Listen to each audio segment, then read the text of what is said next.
This video is brought to you by Lucy. Go to lucy.co and use the promo code Geographics for 20% off your order. More on them in a bit.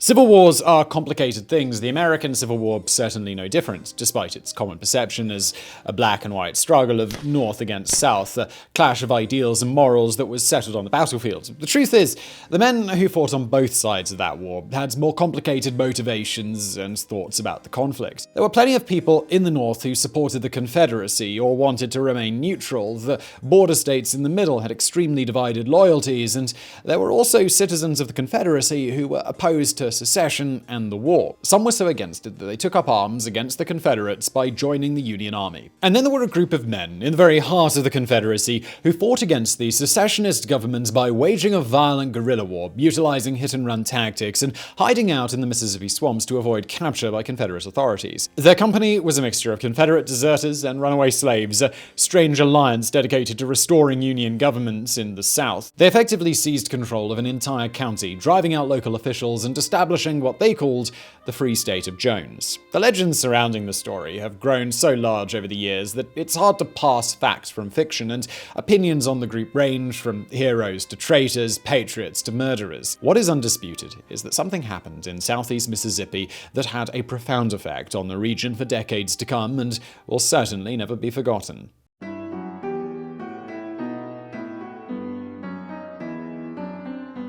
In the Deep South, cotton was king. By 1860, the southern states were supplying 75% of the world's cotton, and cotton represented 60% of all American exports. In Europe, demand for cotton was insatiable, driven by the mechanized textile mills that mass-produced clothing of a higher quality than previous handmade textiles. The industry depended on two major raw materials: land on which to grow the cotton and slaves to work that land. According to the 1860 census, 4 million people, a third of the South's population, were slaves. The state of Mississippi was one of the largest producers of cotton. Large plantations sprang up along the major waterways where cotton could easily be shipped to ports such as New Orleans, Mobile, and Charleston. It made the plantation owners extremely rich, and they used their wealth to buy more land and more slaves until by 1860, over half of Mississippi's population was enslaved. Because of the southern economy's dependence on the cotton trade, southern planters feared the movement to abolish slavery on moral grounds that was steadily gaining power in the North. They viewed the election of Republican candidate Abraham Lincoln as president as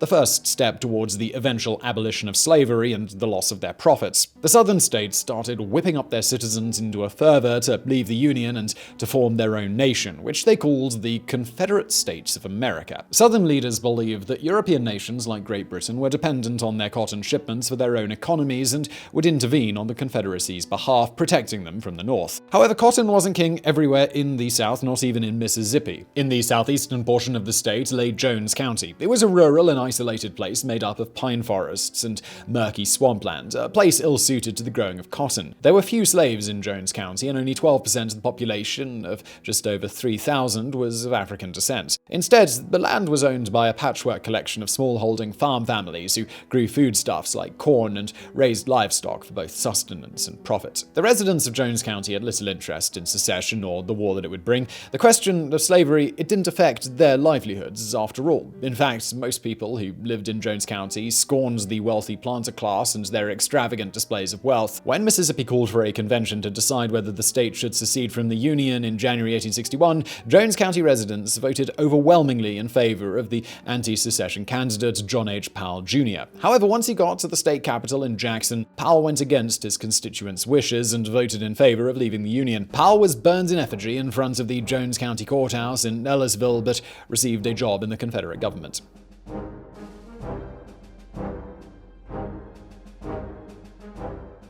Despite their political opposition to secession, when the Civil War began in April, Jones County responded with enthusiasm when the Confederate government called for volunteers to serve in the army. One such volunteer was Newton Knight, a yeoman farmer who enlisted in July 1861. Knight probably assumed, as most people on both sides did, that the war wouldn't last very long and that it would be a grand adventure. They were soon disabused of this notion. The conflict soon devolved into wholesale slaughter, the carnage on a scale that had never been seen in America before. After a year, the Southern government was starting to experience shortages of both manpower and war material as it tried to keep up with the larger and more industrialized North. Their vast cotton crops, meanwhile, were doing them little good thanks to a naval blockade of all southern ports, preventing them from exporting it anywhere. Great Britain, far from intervening in the war on the South's behalf, merely stepped up cotton production in their own territories in India and Egypt, soon making up for the shortfall. In desperation, the Confederacy passed a conscription act, drafting young men who hadn't volunteered into the army. They also passed a tax-in-kind law that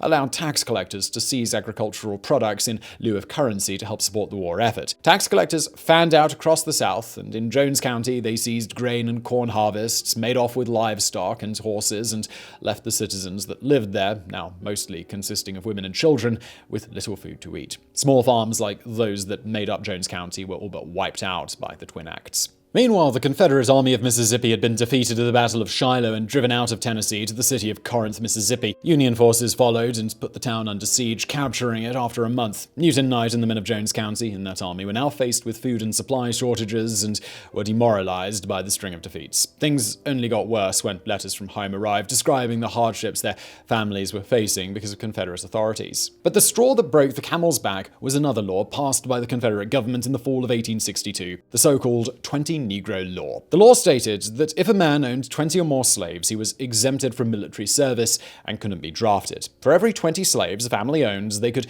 exempt an additional family member. Ostensibly enacted due to fears of a slave uprising if too many overseers were away in the army, it reinforced the idea in the minds of many rank-and-file Southern soldiers that they were fighting to protect wealthy men's property. The phrase, "it's a rich man's war and a poor man's fight," became widespread in the aftermath of the law. With all these demoralizing factors combined together, it is unsurprising then that Newton Knight and many other soldiers in the Confederate Army decided to leave the army and go home. Knight would say later, "If they had a right to conscript me when I didn't want to fight the Union, I had a right to quit when I got ready."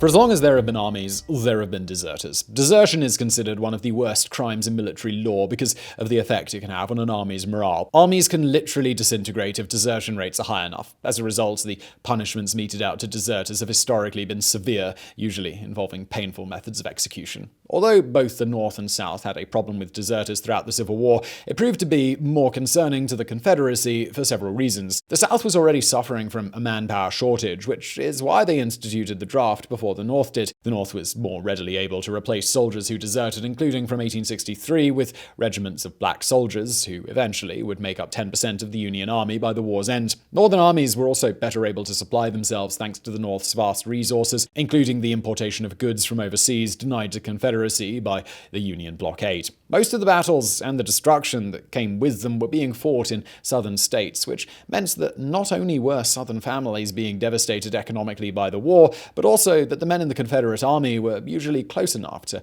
make their way home without difficulty. By the end of the war, over 100,000 soldiers in the South deserted, a figure that represents between 10 and 15% of the entire Confederate Army. The Confederate government went to great lengths to find these deserters, often employing officers who worked as slave catchers before the war, and the treatment given to deserters once they were caught often mirrored the barbarism practiced on slaves throughout the South. Newton Knight was caught sometime in January of 1863, and while imprisoned, it is believed that his jailers tortured him by beating him and whipping him. His home was burned down intentionally as a warning to others, leaving his family with absolutely nothing, and then they intended to send him back to the army to resume duty. The Confederacy reasoned that they couldn't execute all the deserters they caught, since they actually needed the manpower. But Newton Knight was only angered further by this punishment and soon deserted again to return to Jones County. This time, with nowhere else to go, he decided to hide out in the swampland surrounding the Leaf River, where he found help from an unexpected source, a community of runaway slaves that were also hiding in the swamp. Other deserters found refuge there as well, and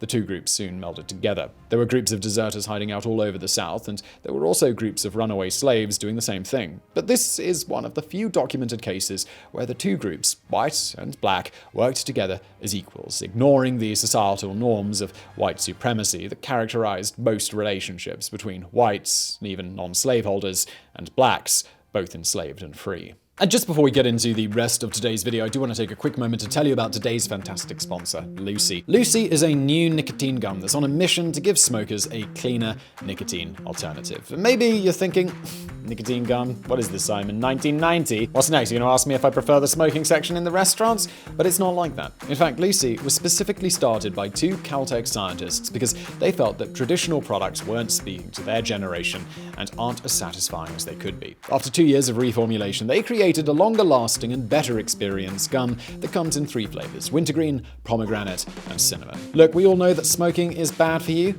That's not news. And that is why Lucy created a product that allows you to get the buzz you're looking for without tobacco. Go to lucy.co and use the promo code Geographics for 20% off your order today. That's lucy.co.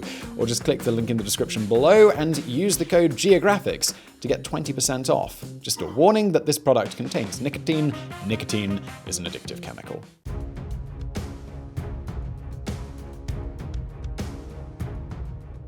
The community of deserters and former slaves now faced the problem of how to feed themselves and their families. Confederate tax collectors were seizing almost everything from the people of Jones County and sending it to the army, which was to suffer a series of devastating defeats throughout 1863. In July, the strategic city of Vicksburg, Mississippi, fell to the Union, giving them complete control of the country's most important river and cutting off one of the Confederacy's few supply routes out of the country. The steady stream of deserters now became a flood, and the Jones County group now numbered in the hundreds. Confederate officials began to get words that local officials and tax collectors were being harassed by a band of army deserters. They were seizing food shipments meant for the army and were unafraid to resort to violence if they were opposed. Initially, this was assumed to just be a group of brigands, common criminals who could easily be dealt with. Confederate Major Amos McLemore was dispatched to Jones County in October 1863. His orders were to raise a group of loyal citizens and induct them into the army, then use this group to capture any deserters that he found in the area and ship them back to the army as well. McLemore was well known in Jones County. Before the war, he'd served as a schoolteacher and a Methodist minister, and he'd opposed secession like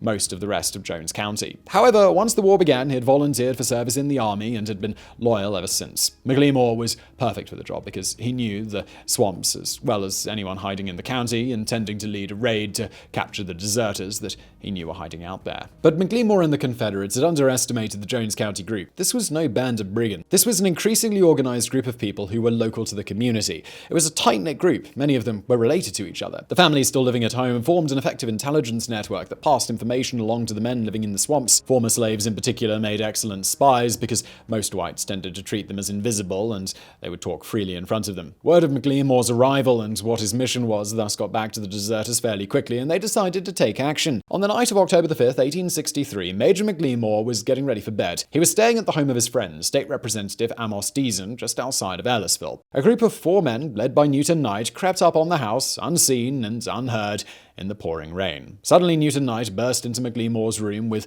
no warning and shot the Confederate officer dead. Then Knight and the others disappeared into the darkness. Less than a week after McLemore's assassination, the group of deserters and former slaves held a meeting. They wanted to do more than just hide in swamps and avoid the authorities. They wanted to strike back at a government they believed was now just as tyrannical as the Confederacy claimed that the Union government was. Their homes were being destroyed, their livelihoods stolen, their freedoms taken away, all to protect the wealthy planter class that depended on slavery for their riches. They decided to form a company of men to lead what amounted to an insurrection against the Confederate government. Their goal was to force the Confederacy out of Jones County and to keep them out. They elected Newton Knight as their captain, and their organization quickly became known as the Knight Company.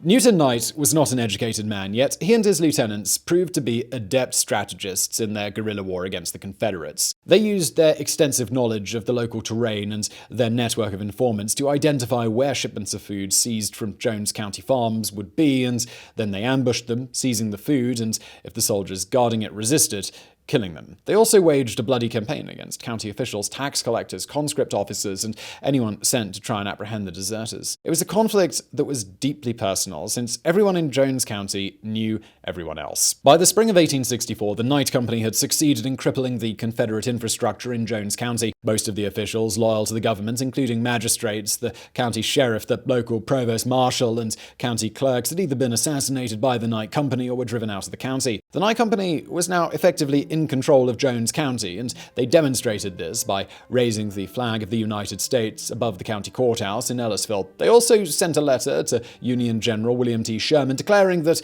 Jones County had seceded from the Confederacy. When the Northern press got wind of the story, they had a field day with it. They played up the notion that the people of Jones County had formed their own independent government, calling it alternately the Kingdom of Jones, the Republic of Jones, or as it's most known today, the Free State of Jones. It is unlikely that the members of the Knight Company ever organized a formal government to replace the Confederate one that they'd driven out, and they probably weren't interested in forming an independent country. Rather, they wanted to be back under the control of the Union government, demonstrated by the letter sent to Sherman, which invited him to come to Jones County. But Sherman never ventured that far into southern Mississippi, instead striking out to capture the important city of Atlanta in neighboring Georgia, and it left the Knight Company in Jones County to fend off a vengeful Confederacy alone until the end of the war.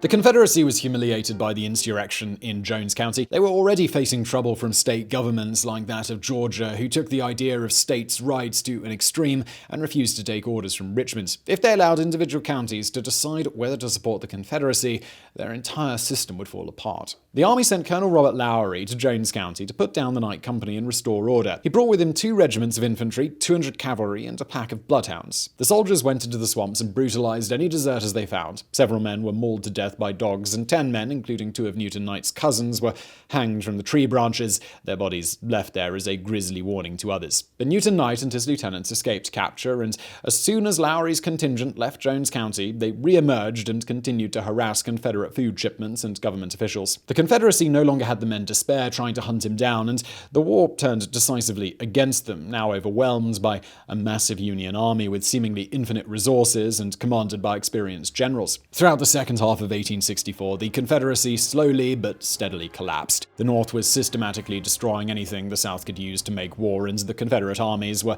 slowly being ground down through battle casualties, disease, and ever-increasing desertion rates. In April 1865, Richmond fell, and the Confederacy surrendered. The war was over, and despite incredible hardship, the Knight Company had survived it.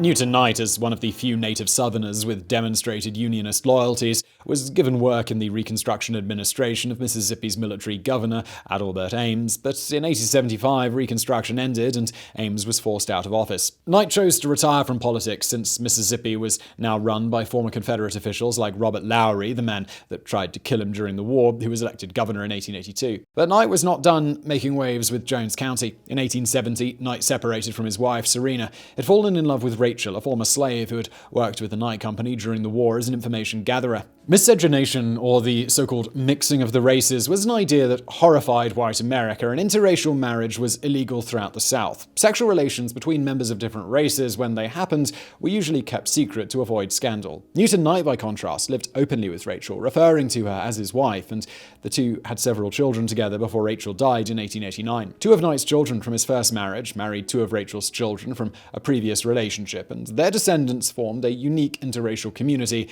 in the area around Jones County. Newton Knight died in 1922 at the age of 84, and flouting racial norms one more time, he was buried next to Rachel at the family cemetery, breaking a state law that made it illegal for whites and blacks to be buried in the same cemetery. Soon after his death, the debate about Newton Knight and his company began. The white members of the Knight family soon began to do everything they could to distance themselves from their darker-skinned relatives. Tom Knight, one of Newton's sons, wrote a book about his Civil War activities in 1935, praising him as a kind of mythic Robin Hood figure who refused to fight for a cause that he didn't believe in, and made no mention of his post-war relationship with Rachel. His great niece, Ethel Knight, on the other hand, demonized her in a biography published in 1951. A devoted white supremacist, she called him a traitor to the Confederacy and castigated him as a backwards, ignorant man, a savage who murdered for personal gain and had no problem defying the conventions of civilized society, and by that, of course, she meant marrying Rachel.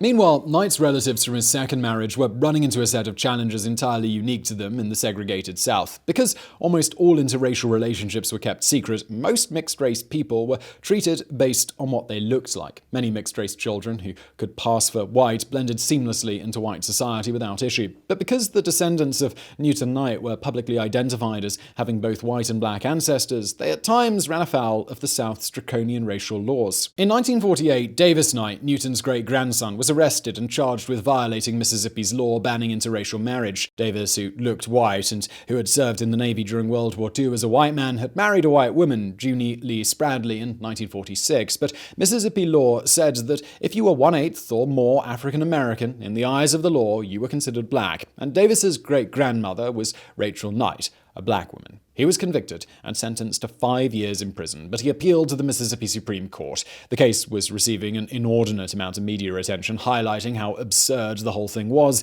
and in 1949, rather than risk the state law being ruled unconstitutional, the state court vacated Davis Knight's conviction on a technicality. Another case involving the Knight family involved 2 children, brothers Edgar and Randy Williamson. In 1964, despite being 9 and 8 years old respectively, they never attended a day of public school, all because of their heritage. Because their great-great-grandmother was black, the local school board believed them to be mixed race and refused them admittance to a white school, fearing a violent reaction from local townspeople. However, according to state law, the boys were legally white, being 1/16 African American at most. That meant that they couldn't attend a black school either, because that would violate the state's segregation laws. Despite segregation in public schools being ruled unconstitutional in 1954, Mississippi and other states in the Deep South made no move to integrate their schools. This left 2 boys in a kind of legal limbo until the threat of ugly national headlines forced the school board to change their stance, and the 2 boys were admitted in 1965, starting first grade at the ages of 10 and 11. Eventually, this kind of legal discrimination was torn down, and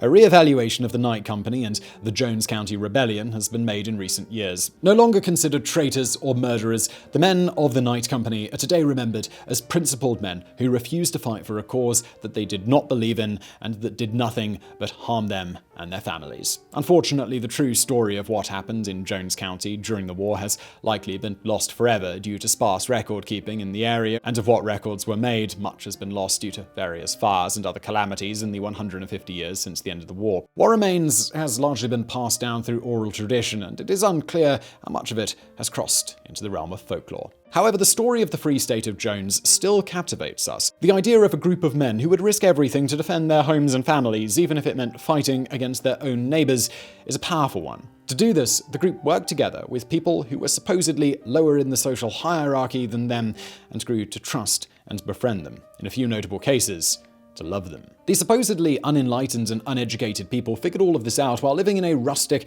and rural place that was challenging to live in at the best of times. The fact that any of it is true is amazing. The fact that it all might be true makes it a story we're happy to pass on to you.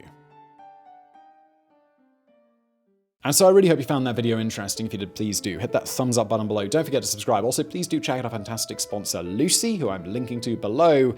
And thank you for watching.